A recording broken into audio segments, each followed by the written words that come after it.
E di posible palang magkaisa tayo, basta ang pamantayan natin, pagmamahal. Oo, magkakaiba tayo ng paniniwala. Oo, magkakaiba tayo ng ugali. Pero pwede tayong magkasundo sa isang bagay. At ano yun? Huwag tayong magkasakitan. Mahalin natin ang isa't isa. Kahit ano yung paniniwala mo, kapag yan ang sinunod natin bilang Kristiyano, o sino man tayo, nagkakaroon tayo ng iisang diwa.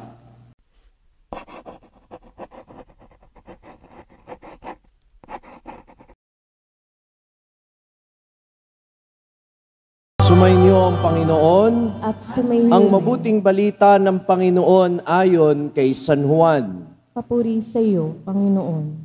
Noong panahong iyon, tumingala si Jesus at nanalangin. Amang banal, hindi lamang ang aking mga alagad ang idinadalangin ko, kundi pati ang mga nananalig sa akin dahil sa kanilang pahayag, maging isa nawa silang lahat. Kung paano ikaw ay nasa akin at ako'y nasa iyo, gayon din naman maging isa sila sa atin upang maniwala ang sanlibutan na ikaw ang nagsugo sa akin. Ang karangalang ibinigay mo sa akin ay ibinigay ko sa kanila upang sila'y ganap na maging isa, gaya nating iisa. Ako'y nasa kanila at ikaw ay nasa akin upang lubusan silang maging isa. At sa gayon, makikilala ng sanlibutan na isinugo mo ako at sila'y iniibig mo katulad ng pag-ibig mo sa akin. Ama, nais kong makasama sa aking kinaroroonan ng mga ibinigay mo sa akin upang mamasdan nila ang karangalang bigay mo sa akin. Sapagkat inibig mo na ako bago pa nilikha ang sanlibutan. Makatarungang Ama, hindi ka nakikilala ng sanlibutan ngunit nakikilala kita. At nalalaman ng mga ibinigay mo sa akin na ikaw ang nagsugo sa akin. Ipinakilala kita sa kanila at ipakikilala pa upang ang pag-ibig mo sa akin ay sumapuso nila at ako na may sumakanila. Ang mabuting balita ng Panginoon. Pinupuri ka namin, Panginoong Hesukristo. Magandang umaga po sa inyong lahat. Minsan iniisip ko, siguro kayo may isip nyo rin, talaga bang posible na magkaisa ang lahat ng tao? Wag na kayong lumayo. Sa pamilya nyo ba, nagkakaisa kayo? Lagi ba kayong magkasundo ng asawa ninyo? Siyempre hindi. Lagi ba kayong magkasundo? Kayong magkakapatid? Abay, lalong hindi. Kahit nga ho yung kambal, magkamukhang magkamuka, pero magkaiba ng isip at pag-uugali. Tama o mali? Di ba? Kahit nga magkakasama sa simbahan, pare-parehong naglilingkod, pare-parehong gustong maging banal, pero iba-iba ng asal. Hindi rin nagkakasundo-sundo. Kahit yung mga magbe-best friend na lagi na ngang magkasama, paminsan-minsan nagkakagalit-galit din yan. Kaya yung ganap na pagkakaisa, paano nga ba ito mangyayari? Is this just a wishful thinking? Nakagaya ng sinasabi ni John Lennon sa kanyang kanta, imagine if there's no religion. Imagine if all the people are living in peace.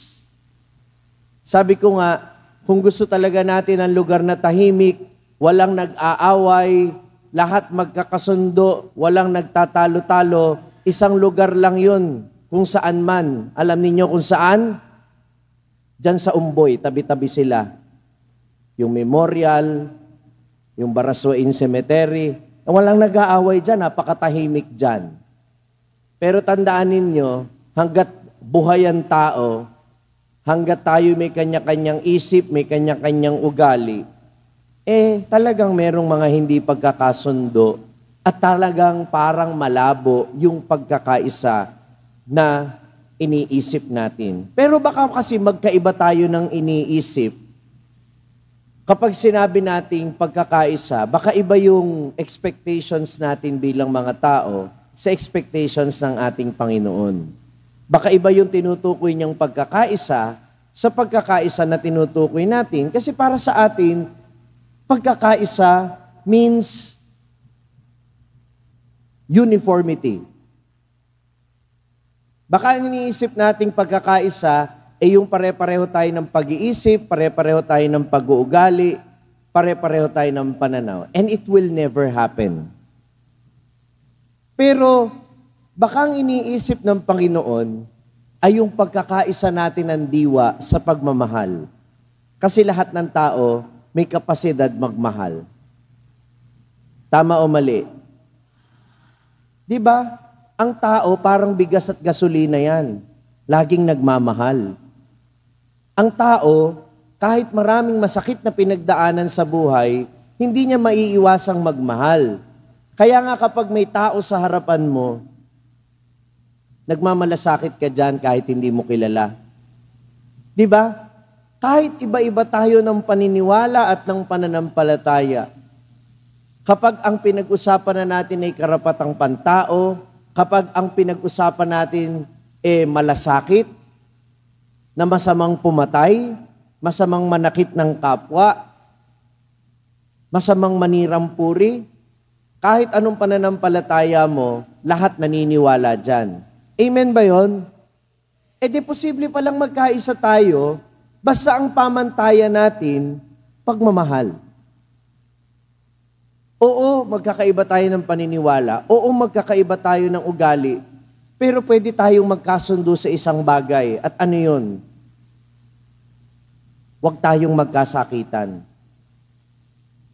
Mahalin natin ang isa't isa.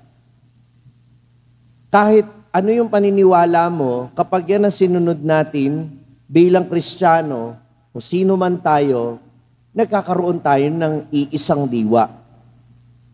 Kaya nga narinig natin sa gawa ng mga apostol na ngayon ay pinagninilayan natin sa buong panahon ng Pasko ng muling pagkabuhay, na ang mga Kristiyano ay nagkakaisa sa kanilang diwa at pananampalataya. Ano ang description sa kanila noon ng mga hindi Katoliko? See how they love one another. Ganyan tayo kilala bilang mga Kristiyano, na mahal natin ang isa't isa. At sana hindi mo man kayang ipaliwanag ang pananampalataya kung paanong ito pinapaliwanag ng mga eksperto sa teolohiya. Sana'y naipapakita mo ang pananampalataya sa pamamagitan ng iyong gawa, sa pamamagitan ng iyong pagmamahal at pagmamalasakit sa iba. At diyan makikita ang ating pagkakaisa. Diyan makikita ng iba na pwede natin silang maging kaisa.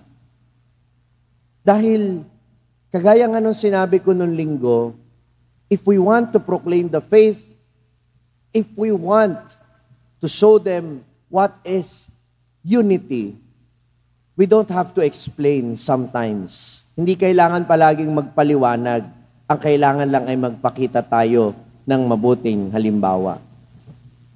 Kaya nga, sabi ko, tayo mga Katoliko, kapag meron tayong medical mission, kapag meron tayong pagtulong sa kapwa, hindi naman tayo namimili kung sinong tutulungan. Tama o mali? Walang screening committee na titingnan muna anong relihiyon mo bago ka tulungan. Sa mga ospital natin, sa mga eskwelahan natin, hindi naman tayo namimili kung sino lang ang pwedeng gamutin at sino lang ang pag-aralin. Walang Katolikong institusyon ang namimili ng taong tutulungan. Bukas tayo sa lahat, sapagkat yan ang gusto ng ating Panginoon, na tayo'y magkaisa sa pagmamahalan, kung paanong ang Ama at ang Anak ay nagkakaisa sa pagmamahalan. Sa ating patuloy na pagninilay, habang inihahanda natin ang ating sarili sa pagtanggap ng Espiritu Santo sa kapistahan ng Pentecostes, itong ipinapaalala sa atin na ang dulot ng Espiritu Santo sa ating kaisahan ay kaisahan sa pagmamahalan. Maaaring hindi tayo magkasundo ng pananaw. Maaaring hindi tayo magkasundo dahil sa pagkakaiba-iba ng ating ugali. Pero palagi tayong pwedeng magkaisa sa respeto, pagmamalasakit at pagmamahal. At yan ang paanyaya ng Panginoon. Irespeto, mahalin, igalang ang bawat membro ng pamilya. Irespeto, mahalin, igalang ang bawat kasapi ng ating simbahan sa mga organisasyong inyong kinabibilangan. Mahalin, irespeto, igalang kahit sinong tao sa ating kapaligiran. Amen. Na-inspire ka ba sa narinig mong mensahe ng ating pagninilay ngayon? Abay, wag mong sarilinin yan. Ibahagi mo, ishare mo ang message nito sa iyong mga pamilya at mga kaibigan. Sabi nga namin dito sa SMS, share the message of salvation. At huwag mong kalimutan na mag-subscribe dito sa ating YouTube channel para manatili kang updated sa mga contents natin. At bisitahin din at i-like ang ating iba pang mga social media platforms sa TikTok, Facebook, at Instagram. Hanapin lamang ang Sa Madaling Sabi ni Father Franz Dizon. Mapapakinggan din po ninyo ang araw-araw kong pagninilay sa #1 Catholic meditation app sa mundo na ginagamit na ngayon ng 2 milyon mahigit na mga Pilipino sa buong mundo. Ito ang Hallow app. Kung ida-download ninyo ito ngayon ng libre, ay makaka-access pa kayo sa 10,000 plus contents nito sa loob ng 90 days. Gamitin lamang ang code na FRFRANZ o Father Franz. hallow.com/FRFRANZ. At sama-sama po tayong magpalalim ng ating pananampalataya at uulitin ko, ibahagi natin ito sa iba. Muli, ako po si Father Franz Dizon at ito po ang Sa Madaling Sabi, sharing the message of salvation.